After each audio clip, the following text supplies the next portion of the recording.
I've been agonizing over if I should do a video about my experience as a Jewish YouTuber after October 7 and the year I've had.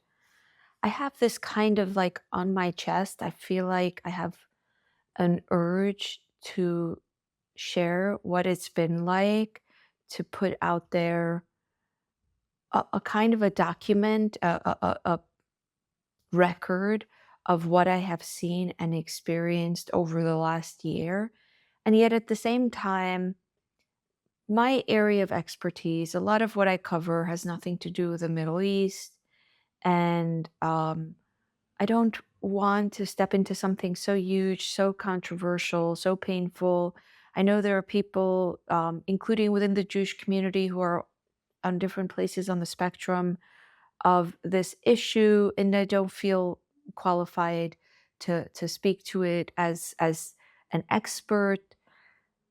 I just wanted to share a personal experience aside that I have seen over the last year.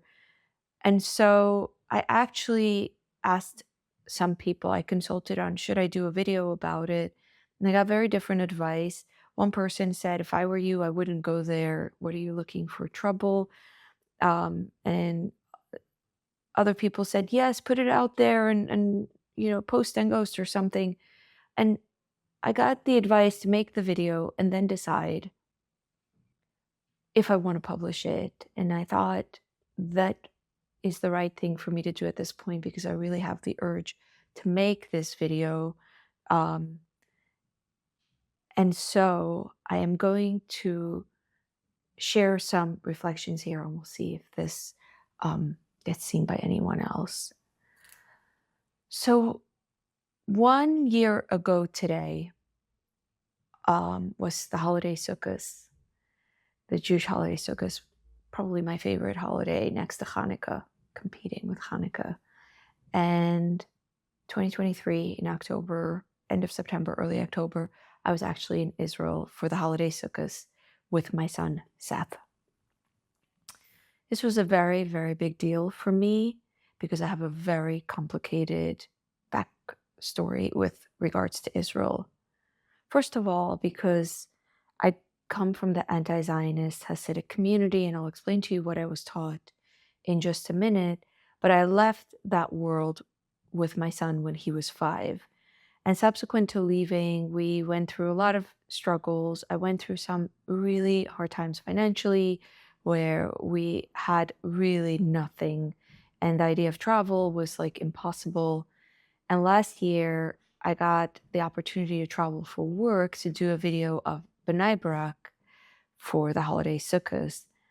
And I published that video on my YouTube channel, but you only saw one day of my trip, which I spent most of it in Yerushalayim in Jerusalem with Seth, including visiting Meisharim. It was a very, very, very special experience to be for Sukkot in Israel with Seth for the first time. We had a lot of talks about what it means to be Jewish, how we feel about Israel, walking the cobblestone streets of Yerushalayim, Old Jerusalem. Very beautiful, meeting friends. And I came back, it wasn't the end of the holiday. And as I was trying to catch my bearings, I started to get messages. Are you okay? What's going on? And that's how I found out about the terrible pogroms of October 7, the very, very devastating events and the year that followed. Um, my feelings for Israel come from a very primal place. I don't think it's a sophisticated ideology as much as it is a deep emotional feeling for Israel. When I hear that tikva, for instance, I can't not cry. It's so beautiful. It makes me feel this gorgeous connection to so much suffering, to our past, to our fight to come out of so much suffering and to rebuild. And it it is Israel is a place of a different kind of Jewishness than I was raised in. Being in Israel for the holiday Sukkot, for instance, is the experience of being included, of diversity and inclusion, of many different experiences, many different Jewish experiences, many different kinds of Jews. And to me, it is gorgeous. It is just such a beautiful feeling. For instance, the holiday sukkahs, I have very, very special feelings for the holiday sukkahs. I've made some content about it. Um, when I left the Hasidic community, I actually continued to build the hut that you use on sukkahs. But now that I live in Brooklyn, I have this tiny Brooklyn apartment, no balconies, impossible for me to have a sukkah. And so I usually give tours before Sukkot, and I get so swept up with the Sukkot energy in the Hasidic community, all the shops that spring up in the streets, and people come up to me and they say, "Isn't it like Jerusalem here?" And then I go home, and for the holiday Sukkot, I don't have a sukkah, and I feel a kind of like, well, this is the loss I suffer because I left the Hasidic community. Being in Israel was amazing because there were sukkahs everywhere. Everyone celebrates. You get Chag Sameach from everyone. I feel kind of swept up in a very gorgeous feeling of a country that's not perfect, but it feels like it's battling to allow for differences in such a beautiful way that to me feels like a miraculous and gorgeous story. And I feel deeply touched by it. I feel embraced by it. I feel I belong to it. And it's really interesting because of what I was taught in the Hasidic community about Israel. So I was raised in Kiryas Joel, right, where um, in outside of New York City, where we were taught that Israel is the homeland for the Jews, but the Jews sinned some 2,000 years ago, and God said, as punishment, I will exile you from the temple, and I will destroy the temple and exile you from your homeland, and I will only reassemble you into your homeland when you have earned your redemption, and I will send the Messiah, and that will be the end of suffering. We learned that the Messiah has not yet come, and so the Jews have to wait for the end of that period of suffering. We also learned that Zionism, the movement that began in 1897, well before the Holocaust, was an affront to God. It was Jews saying, we're done waiting for the Messiah. We're just going to go and end this exile, the state of exile and wandering and anti-Semitism on our own, and we're going to form our land now. Every day as a Hasidic kid, I said, Ani Mamin b'min shleima b'vis hamshiach afal pi shisma maya im kol zeh hakaloi b'chal yom shiroi. Every day I said, I believe with my whole heart that the Messiah will come, even though he's taking his time, he will come and he will take us back to our holy land. And then there will be the redemption, and then there will be the end of anti-Semitism and the end of suffering, and just people who lose family members prematurely in accidents, in tragedies, people who have all sorts of suffering. All of that will end, and we'll all be reunited, reincarnated, and it'll be a beautiful, happily ever after. But Zionists had not waited. They had decided to take the redemption before the time, and so they angered God.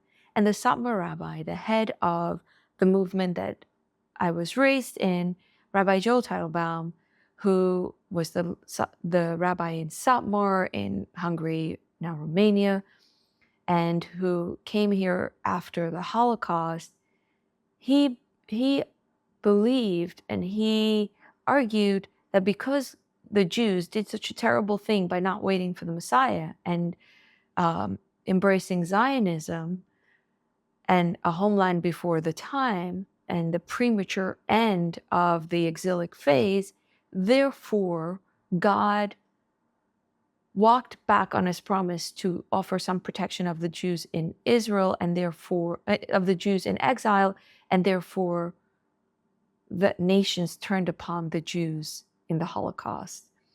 I've covered this in some of my videos, one with Rabbi Sosra Katz and one with the late Professor David Beale, may his memory be a blessing, who's wonderful and also talked about this and recently passed away.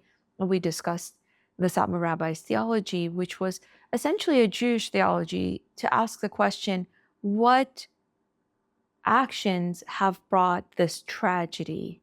And for the Satmar Rabbi, it was Zionism that brought the Holocaust.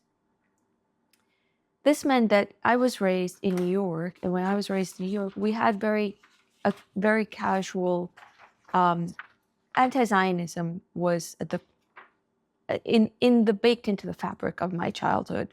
For instance, this is, I believe, a schoolwork from my 7th grade, which is Who's Who Among Governments, is all the world's government. Bill Clinton was president of the United States at the time. It's Jean Chrétien is in Canada, Christian. Fernando Henrique Cardoso in Brazil. We have all the world governments. And when it came to the Middle East, there was an X on Israel and there's nothing for Israel. Likewise, in our Judaic studies, we had a special curriculum for Israeli Independence Day, which we called High Eid, and was observed as a tragedy. We had a special curriculum to commemorate Israeli Independence Day as a tragic day, in which we had questions, prompts we had to answer about what was bad about Zionism. And what you can see from my schoolwork is we learned that Zionism was essentially a loss of faith, a loss of piety. It was a very theological objection expressed here, where Zionists at the core were removing agency from God, removing a sense of, well, God leads all the world and makes all the actions, and were taking matters in their own hands and saying, well, if terrible things happen, we should maybe fight back. We should organize into an army. And this was a very secular view of self-determination instead of divine determination. And the secularity, the modernity inherent in Zionism is what we were opposed to. And it's actually, mind you, really ironic that this very fundamentalist view, which involves blaming the Holocaust on Zionism, is being embraced by people on the left as a kind of allegiance, which is really mind-boggling to me and is dishonest about what religious anti-Zionism really is about, because religious anti-Zionism is, I think, at its very core, rejecting the liberal values that are supposed to be at the core of contemporary political anti-Zionism, or at least the modern values of inclusivity. So what we learned here about Israeli Independence Day, it began with, what school are you going to? And I answer, I go to Bais Ruchel. Rabbi Joel Teitelbaum, may his memory be a blessing, founded it. Question 2, with what goal did he found this school? With a goal of bringing back, of grabbing back Jewish children from the Zionist hands, and to teach us to be pious Jewish daughters, which means go modestly and to Mekayim on the mitzvahs, and to honor the mitzvahs, the commandments, bring an example of everyday life that we do in order to remain on the Torah way. And I say we go modestly. And then they go on to say, the goal needs to be to stay tied in every small way to the Holy Torah, and not to make any changes in the smallest way. Tradition was at the core of the idea of the new, the modern, the Zionist, the innovative, the movement. That's bad. We stay with tradition. That was kind of the theology that we grew up with, even though there's a lot more complication to it, because inherent in this traditionalism is a response to modernity, it is a product of modernity, but we understood ourselves to be part of the old and Zionism to be part of the new. So we were asked bring examples from history of times, um, of olden times that there were other examples where they tried to take Jews away from the holy path, like is the case with Zionism. And I said, reformers, Tzaddikim, Maskilim, Zionists. Who are the people in our generation that are taking the Jews off of the right path? And I answer Zionism. In all the times um, that these people did all sorts of tricks to get Jews in their net, to get them off the pious ways and to get them not to be pious. What was the first step that Zionists took to get people off their pure faith? And I said to tell Jews that they can come to Israel and that's where they will be able to serve God better. Meaning the Zionists tricked pious Jews into saying, go to Israel, you'll be able to be a better Jew there. And that was a trick for them to get people away from the pious way.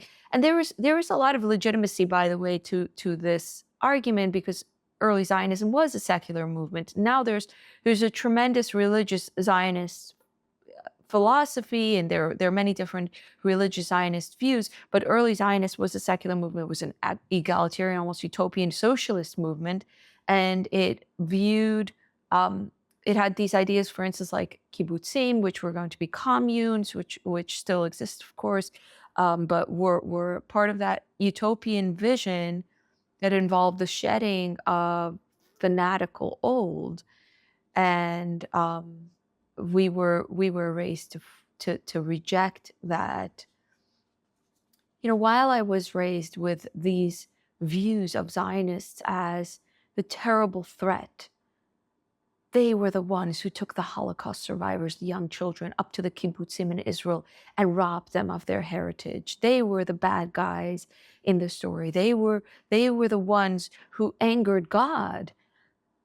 Amid all of this, we also said repeatedly, Lashinu Abu B'Yisrael, may we already be returned to Jerusalem. We longed for Israel. Everywhere dispersed in our everyday life was the language of Israel as our homeland, Israel as our place that we long for to be finally the end of this exilic long history where whatever we suffer is finally going to come to an end. For me to be in Israel, there are no words needed. There is no explanation needed. It's a very gorgeous experience. It makes me cry. It makes me feel like a profound witness to something very beautiful. If I feel at home, I feel like that home goes back in a very, very deep way.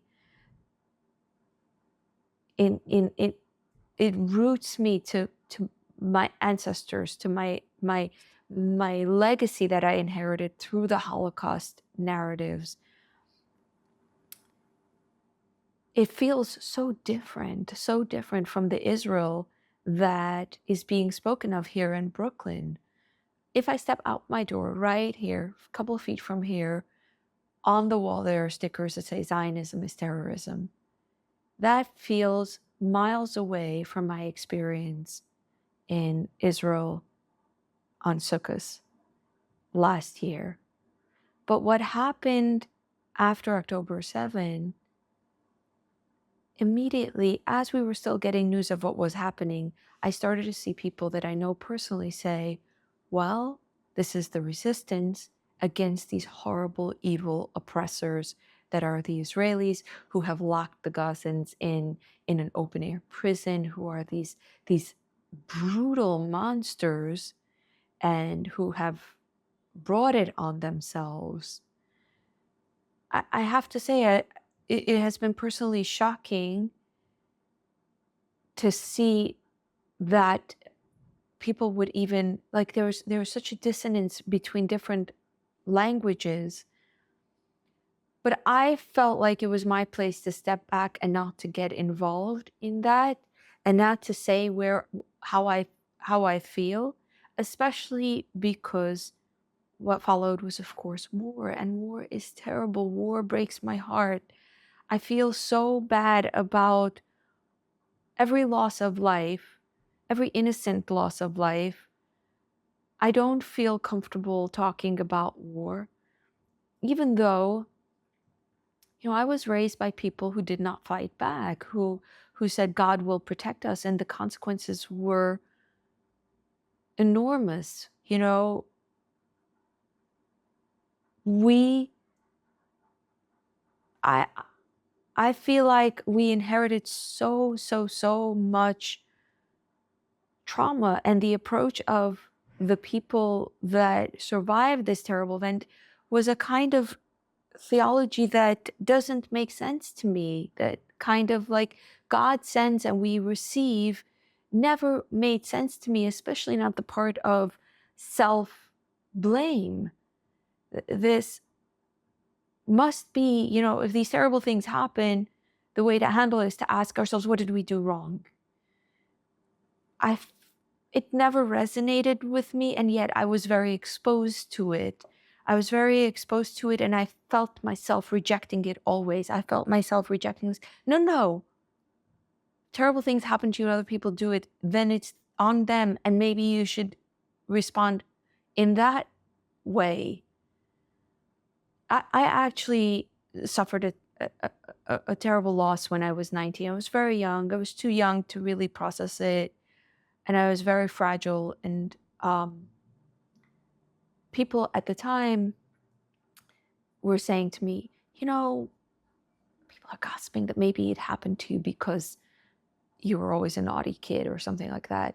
And even in my most vulnerable state, it was never, ever a matter for me of thinking that I had earned it, because it was an accident, and it had nothing to do with my actions. And I rejected this chain of events of saying an accident happens, we then find a way to blame people for it.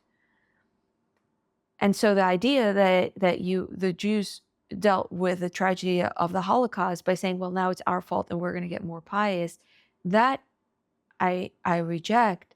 And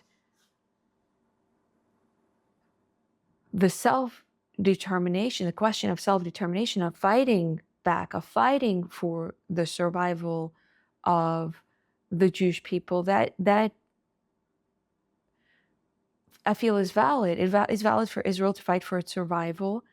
I don't know what that entails, and whatever that entails is very painful, and I don't feel comfortable talking about it. I don't feel like it's my place to talk about it, and I don't want to talk about it, because I grieve for all the losses that happen in this process. The world gets very ugly sometimes, and the idea that the answer can be some kind of that there is some kind of absence of pain as the solution seems to me as very naive. And so I don't feel like it's my place to talk about what's going on in the war in Israel. But I will say that what I have experienced since October 7 has been an unleashing of language around Jews that is scary, that I see in my comments. I have gotten comments since October 7 that feel like they come off the scripts of our childhood plays. In our childhood, we had all these melodramatic plays about the bad guys, which were the anti-Semites, and the victims, the Jews. And the bad guys would say, filthy Juden, filthy Juden, schmutzige Juden, and the Jews would cower. And that was, for me, tropes, for instance, that existed in our melodramatic school plays in Kiryas, safely tucked away in this innocent village, where it was like a trope like Disney would be to an American child. It was fantastical. It was beyond. It was so far away from reality. And then since October 7, I'll open my comments and literally addressed to me, a video was just me, I will be called filthy Juden, filthy Jews. And it's hard for me to even wrap my head around. Who says that? Is this real? Do people really think, and by the very definition that people are Jews, they are a plague on society? That people really write off all the Jews as the source of all suffering? Like, that is really what is going on in my comments container. I can show you so many comments that I get saying that Hitler was right, the Austrian painter was right, he needs to finish his job. And I am shocked. And I find that I tell people and I have one of two reactions. Either people say, well, rightfully so, which are the anti-Semites, and I don't know. Or people will say, yeah, that's anti-Semitism. That's what the world is like. In which case I'm again shocked. Is this normal? Am I not finding out anything revolutionary? I guess not. I guess not. And yet at the same time, I have the impulse to document, to save all these comments, to put them in an archive, to show them to the world and to say, let me ring the alarm. This is what's happening. Look at what's going on in the world. It's scary. Let's all do something. There's a terrible tragedy afoot. And then I realized that actually no one is surprised. Everyone knows. And people are like, yeah, that's what it's like. The irony is that so many of my videos are anti-Zionist Jews. And people will literally comment saying Jews, parentheses, Zionists, are a plague on the world. In other words, the word Zionist has become a modifier that makes it permissible for people to say what they think about Jews. And the hoi polloi, who are supposedly the most interested in justice, are participating in this permission granting of talking about Jews in this particular way. I have no doubt in my mind that Zionism has become the permission word to express anti-Semitism that I never imagined is rampant, but I see is rampant based on the flood of comments I get every morning, seeing so many comments blaming all the world's ills on Jews while encasing it in the language of Zionism. Of course you're hated. You are Jews. Jews are genociders. Comment on anti-Zionist, pacifistic Jews in New York City whose school curriculum involves erasing Israel. For those Jews, people will say, you are all the sources of the world's evil. Is this ignorance? Are you going to tell me that this ignorance is innocent? How can this ignorance be innocent when suddenly you know so much about what Jews who are supposedly committing these wrongs are doing wrong, while you can't bother at all to find out anything that you might see right about Jews? This is not an accident. This is permission granting on the opportunity to express an incredible scapegoating towards Jews. It is so scary to me. It is so scary. My grandmother, who went through the Holocaust, is still alive, and people are already comfortably expressing, calling me a filthy Jew. How is that even possible? It's not that I am upset, as I am shocked. I am shocked that this is happening and this is normalized. I would say maybe I made a mistake by talking here about how I feel about Israel, about my love for Israel. I especially would like to have a channel where anti-Zionist Hasidic Jews feel comfortable to express their views. I'm not here to judge them. I also know of a lot of Zionist Hasidic Jews, and I would like to be able to hear and be a non-judgmental ear for everyone. It's impossible for me, though, to be honest and not to say how I feel about Israel. But the pertinent point that all Jews, Zionist and non-Zionist, have now become openly targets since October 7, which, mind you, was a pogrom committed against innocent leftist Jews. I think that's really what I feel like I'm witnessing.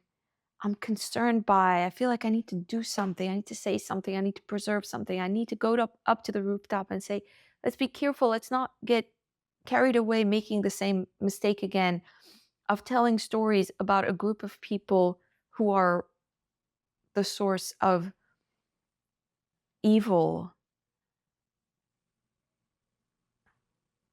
It's for me as a Jewish YouTuber, that's been the tragedy of the year has been to feel like we're in really scary times, and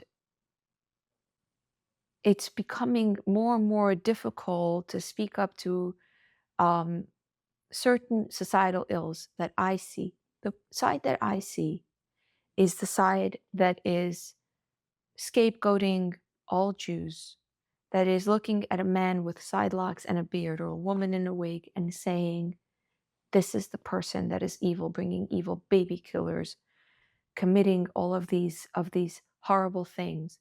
That's the side that I see. And that's the side that I really feel like I want to talk to. And I feel like I'm in a place where the world doesn't want to hear, where you have to equivocate, you have to speak to other things that I can't talk to, other evils, other atrocities that I can talk to. And so I end up feeling like I have to be silent, and that makes me feel responsible. Like I'm not doing my share to say what I see on the back end. And so here's me saying it as I see, and offering up a prayer. I really, really, really just, my hope and my prayer is for peace, and a year where we find better news and better peace. And may it be so. The memory of all the lost ones be to a blessing.